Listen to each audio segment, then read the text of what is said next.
Once Upon a Time in Hollywood, starring Leonardo DiCaprio and Brad Pitt, is Quentin Tarantino's 10th movie. It is also one of Quentin Tarantino's longest at 2 hours and 41 minutes.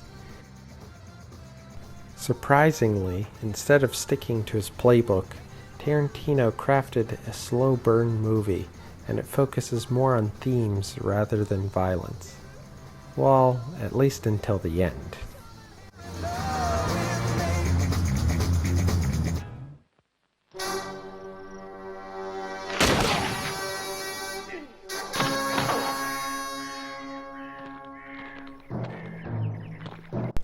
The movie begins with a montage of footage from mock promotional clips for Bounty Law, the show Rick Dalton left to pursue his movie career. The show is based on Wanted Dead or Alive, starring Steve McQueen. Quentin Tarantino has said he based Rick Dalton on Steve McQueen, but with a less glamorous career.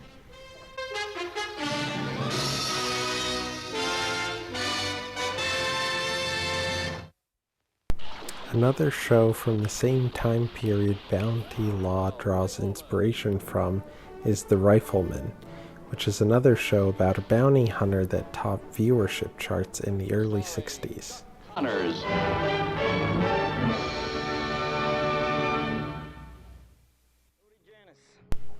The top 10 TV shows by viewership in America in the 50s were mostly westerns. The peak westerns achieved was 8 out of the top 10 spots in 1959. This is around the same time the fictional character Rick Dalton was starring in Bounty Law.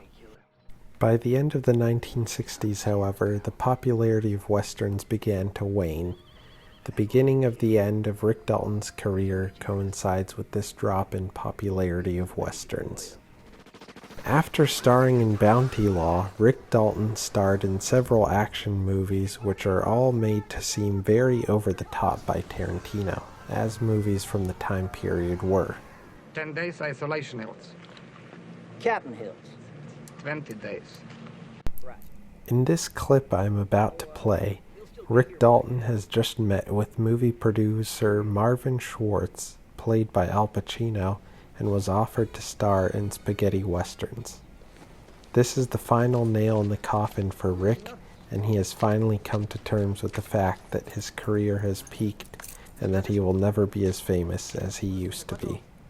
All right, what's the matter, partner? It's official, old buddy. Well, it has been.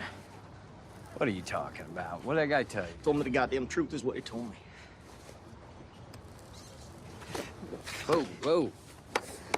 Hey, I'm sorry about that. I'm sorry about that. here, put these on. Don't cry in front of the Mexicans. Now, what's got you so upset, man? Well, coming face to face with the failures that is your career ain't worth crying about, then I don't know what the fuck is. Right, that guy in there turned you down? Once they helped me get into Italian movies. Well, then what's the problem? I gotta do fucking Italian goddamn movies, that's a fucking problem. Come on. Fucking bullshit. Zero hands, zero hands. No matter where I cry in public, nobody remembers the fuck I am anyway, huh? Trial, the Hall of Justice here in town.